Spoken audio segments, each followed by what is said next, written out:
Last week I shared this news story that how Imran Khan is obsessed, and I think earlier we just basically touched on the two things that Imran Khan looks like very focused on. One is forestation of Pakistan, Trees, which yeah. is trees. That's a good thing. The second thing was he wanted one singular curriculum for the whole country. So right now in Pakistan we have English medium schools, which are inspired by the British system, Urdu medium schools, which are inspired by the nationalism, government schools are Urdu medium, and then we have madrasas, the seminaries. So there are three parallel systems, and according to Imran Khan, these systems have created a great gap between people, which is like a collective punishment for everyone now. Because in Pakistan, everyone who comes out of these English medium schools, the kind of remnants of the British school system, the colonial, as they like, because it has the word colonial with it, that's why it's the evil one, but it still presents the good results. I'm the product of one of those colonial remnants of colonial school systems. So every person that you look at, every well-educated doctor or a bureaucrat or a politician, they've all been to those colonial English medium schools. And as a result, kids who go to the government school, where the majority of kids go to, they can't compete with the English medium school kids. So Imran Khan, instead of saying that, okay, I'm going to raise the level of my Urdu medium school, government school kids to the level of the colonial English school kids, he said, you know what, I'm going to bring the colonial schools back to the level of the Urdu medium, the government school. So that's what he did. And this is like a collective punishment. And he cashed on the word colonial with that these are colonial, these are brown, white people, these are coconuts, basically. That's what he's saying, that they want to be white. Why did you study at Oxford? Isn't that a colonial institute, mate? Wait, so that's why these kind of people say, oh, I've been to the world, I've seen the world, but now I've seen the colonial world, and it's absolutely shite. We want Riyasat al-Medina and madrasas. I have had fun with all the cool, hot white women, but now after having all the fun, I've realized, that's not that great. Not for me. Not for me. I'm 60 years old now. I've done everything I wanted to do, but now it's not for me. So 20 years ago, had you invited me, I'd be there in a flash, but now I'm kind of on my bean.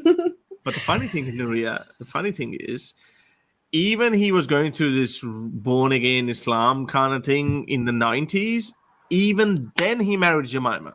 Then, because his Johnson was still working. But he's allowed to. That's fine. She was a woman of the book. It's absolutely okay. Jew of all people, but she's anyway, still Ahl Kitab. That's all. He probably justified it like that. So he probably did. He probably did. So anyway, so one of these conditions, so him trying to have a uniform curriculum for all across the board. One such point is that we spoke about it last week, that he's going to have Quran is mandatory. Reading Holy Quran with translations made mandatory to avail degrees from Punjab educational system. So in Punjab, Pakistan's largest province, you cannot get your degree unless you have read the Quran with translation. And I think we spoke about it. I think I spoke about Urdu? In Urdu, I spoke about it, but these guys are going to learn that in Urdu. So sex slavery, wife beating is going to be taught in Urdu. Up until now, let me tell you guys, please be mindful of this. Up until now, wife beating, as common as it is, was not considered good in Pakistan. Multiple wives, co-wives, as Hakikachu puts it, was not considered good in Pakistan. You would not find the culture of polygamy in Pakistan. But now they're going to read the word of Allah in Urdu that sanctions sex slavery, child marriages. Quran doesn't really say child.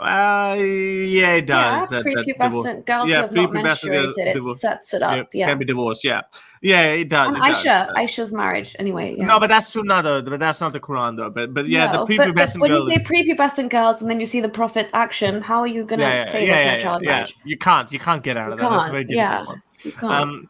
And then you have hundreds of clerics breathing down your neck on YouTube saying that, yes, child marriage is fine. So kids are now going to read that. And no one is going to be able to change that. And guess what? People in Pakistan, the only reason why people of Pakistan are not, apart from blasphemy, they're not as bad as, let's say, Taliban. Why there's no Taliban in Pakistan? Because people don't know Islam. People like Imran Khan say, oh, Islam is peace. Imran Khan even said that if Taliban ban girls from going to school, then they're anti-Islamic. That's what Imran Khan said. Even though they're actually right, they're being more Islamic than Imran Khan. But they're not right according to his like Sufi mishmash of Sunni, whatever the hell he's following himself. It's not according to his own, which is a very individualistic view of Islam. Exactly. But the problem is Imran Khan will be gone in a couple of years. He'll be dead in 10 years if he lives 7 years or whatever his average lifetime is. But he would leave us with this mess that he's creating right now. So guess what? No one is going to be able to change that law in Pakistan. No one would be able, and otherwise, carefree Muslims who didn't take Islam that seriously, they were just Muslims by name only, are going to be rigid fundamentalist Islamic. And guess what? 95% of Pakistanis say it's okay. The decision of Imran Khan to teach Quran in educational school that's a good thing. 95% of Pakistanis. Is this not populism or what? Yeah, and you know what I think also, the fact that it honestly, speaking on a practical level, it's killing two birds with one stone, right? Usually you'd have to go to school and go to Quran class separately, but now you're like, hey, Imran Khan's like making our life easier and making Quran and education all wrapped in one. Sure, like we'll take it.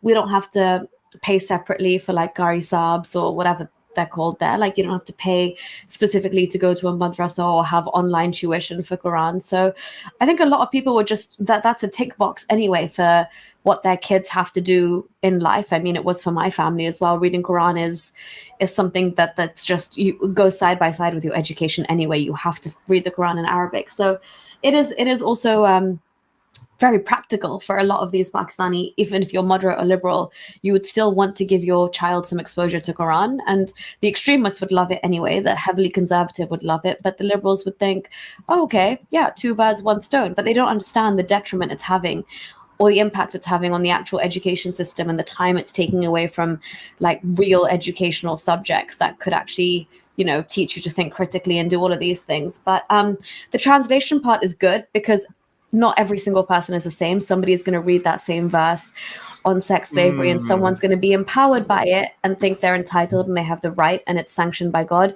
Somebody else is going to read it and be absolutely sick to their stomach and be like, what's happening here? Why is this okay? Why was this ever okay? If this was ever okay, is my God real? Is he eternal?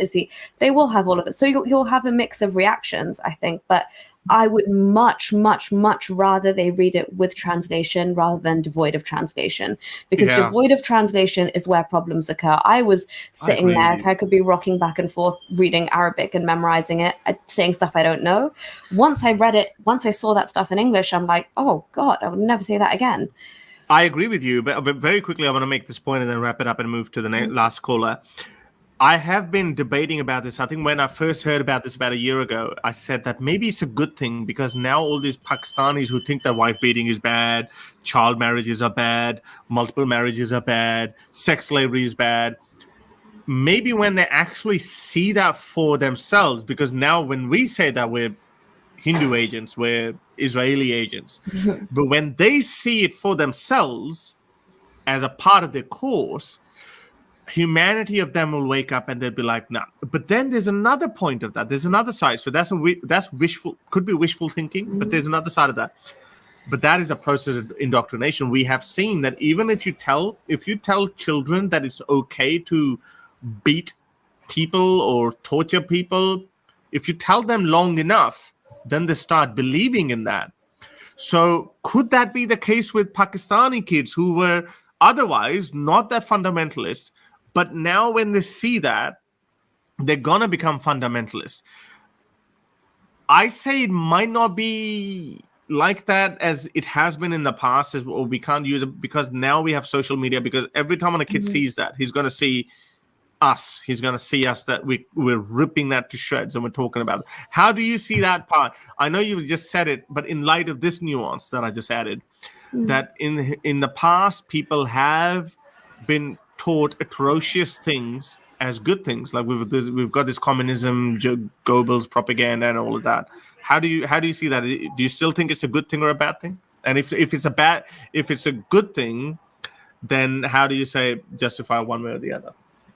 Yeah, so I honestly, I would still stand my ground and say it's a good thing because, again, like I said, everybody's very different, right? Some people are going to read that and get influenced by it, yes, and they could potentially turn fundamental. But there's certain parts of that if you're going to take and get influenced by it, you're probably getting influenced by the entirety of it. Anybody that has a slightly more secure moral compass before reading it or while reading it would kind of read sex slavery, maybe even agree with some of the worst parts, like beating your wife or whatever, but maybe there's a little something else that would trigger them if they, let's say, have the desire to go to university abroad, let's say, and go to a university in a Christian country or in a country that just has a pluralistic society. If you do read translations and you see the Quran saying that Christians are the scum of the earth or they're the worst of creatures, something along the way will, because there's so much hate that the Quran makes you harbor. And if you live in a society, like you said, in this day and age, I think the fact that you've got social media and you're constantly bombarded with difference of opinions and people from all over the world now have a voice, I think you'd have to be extremely isolated and cocooned in your lifestyle and your kind of close circle and your in general sphere of life to agree with everything in the Quran and to turn fundamental. I think that the scope and potential for most, I mean, the average Pakistani is genuinely cool. They're into music. They're not that conservative. It's that they are just wanting to live a normal, decent life, have a good education, eat good food, enjoy life. But they just don't know where Islam contradicts some of the things that they believe in. But I think once people now, any generation beyond us are going to be way more kind of well-versed in using technology, way beyond our capabilities. And I think, but yeah, all these future generations are already coming from a point where, their views on the world are different from ours. Like, Gen Z's views are different from ours. I don't think in this day and age with the social climate, and because I'd say if they weren't reading it with translation, it's honestly easier to manipulate people in Arabic, in a language they don't understand. It is far easier to manipulate. And I could recite something and you could tell me what it means. And I would, at that age, because I'm malleable and I am kind of really easy to manipulate and I'm impressionable, as most school children are, I would take your word for it, and that would be my understanding of what I think I'm reciting. Whereas if now you're telling me in my language that I'm reciting something and I can read it and think for myself, even if I go home and say, well, Mum, why does that say that? Or Dad, why does that say that? Or think for myself, or go and ask a scholar, or just Google will come up and other people will come up. And I think that has a better effect for it to be a deterrent, as opposed to people taking it on the fundamental side, because madrasas were really, really good at doing that. You have that whole rocking action of going back and forth and memorizing. You're kind of in a trance. You've got the imam there. They're kind of keeping all of you in this collective, anything that's done in large groups, you feel more of a sense of like, this is right and this is the right, I'm part of something. So the madrasa's actual tactics are really, really good in manipulating children and taking them down that path. But I think if you extract the Quran and the translation, you put it into a more of a normal school setting, I think there is a lot of chance that people would question more. Right. Okay. Well, very good detailed answer. I think I'll stick with you. I think I would say that, yeah, it's probably a good thing, but let's just see. Only time definitely will tell. Has the potential to be radicalizing to certain youth, obviously, because that's just the way that it's taught, right? It's almost put into your mind as in this is like the absolute truth. You're not taught to instill the scientific method in your brain as like the starting point for everything you learn in life. It's actually like Islam is the foundational point. But I do think it's absolutely fantastic that having to read it with translation, be it in Urdu or English or whatever, because a large part of staying absolutely indoctrinated and having the sanitized version of Islam being fed to you, where it is all those nice stories, the woman who threw rubbish at the prophet and he wouldn't harm her back, and all of those little stories that make you think, oh, Islam is so like rosy and cute, and the prophet was such a good man, and he stopped baby girls from dying and freed women.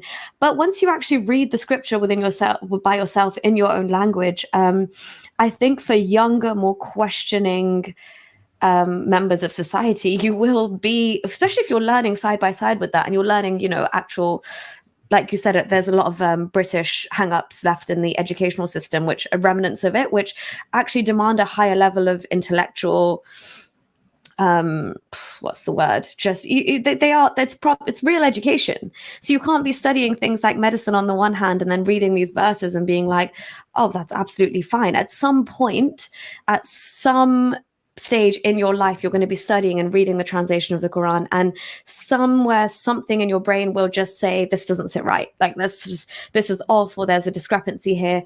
And like you said, because back in the day you would just put that in the back of your mind, you didn't have places to get your doubts or whatever cleared up or answered, or know that you've got the right exact understanding of the situation, because Arabic was a huge limiting factor. I was saying this yesterday in my stream as well, that I was told so many times when I had doubts, like I would go into stories about like the like Prophet Noah and the flood, and I was like, well, how did like the kangaroos and penguins make it there? Like little things like, what about the animals they eat each other, like there's still food chain, and someone was like, they all pull together in a time of crisis. No, the animals would have eaten each other, but they don't pull together. But there's a funny joke as well. It's like, okay, and this is what Dawkins made, like it's not only just that kangaroos came all the way from Australia to the Middle East, but also they were destroying their the dead bodies of the dead as well. So that's why they didn't leave a trail because obviously some kangaroos would have died, yeah. And then when they got off the boat, they went back to Australia, and again they picked up their dead and they took the dead with them. So it's like, it's so hilarious. These whole claims are and so like hilarious. sloths, like sloths sleep so much, so the amount of waking time they have, it would take them years to get to the Is Noah waiting for them? Anyway, so like all of these questions before, you can't really pose them to an imam or some guy in the mosque, and it's not like, and either way, whenever you do approach them, I'm sorry, they're just not intellectually capable of answering, even grasping the nuances of some of the questions that you're asking them. You can see that the concept goes above their head completely. And so you get to a point where you think, are these the people that are going to safeguard my relationship with my God? And then it kind of like propels this journey of like curiosity and inquisitiveness. And with the internet, if you see, if I typed in something to do with Pakistan and Islam, and you come up and then you're saying everything that you think, and if I'm just like, whoa, logically I'm just aligned so much more with what this says, and you're calling this out for what it is, and I can see in my own language that this is saying something that's just, it's not sitting right with me, it's appalling. I think it's much better than them just reading it in Arabic. I think that is what a huge ploy as well to keep Muslims trapped in, by saying, A, you'll never understand Arabic, so you'll never fully know what this is supposed to mean. But that makes the whole thing redundant as well. Why is my God telling me in a message I'll never fully get to grips with or be able to carry out? And second of all, go back to the imams, go back to the scholars, ask them. No, now you've got it in your own language. I'm not saying this is like the best way for people to leave religion, because I know my own family members who read the Quran in Urdu, and well, they're reading in Arabic, but the Urdu translation is right under it, and they haven't left. They see no issues. But that baffles me, because I say, are you just reading that translation? And what is that? That's saying he can beat you. Are you fine with that? But that indoctrination for previous generations, I think, runs too deep. I think now, in this day and age, the only way, if you are to teach Quran and make it such a significant part of your curriculum, which I think is terrible in itself, but if you are, at least do it with translation. That's what I would say. So I definitely think that's a good provision, regardless of how it came about. Right.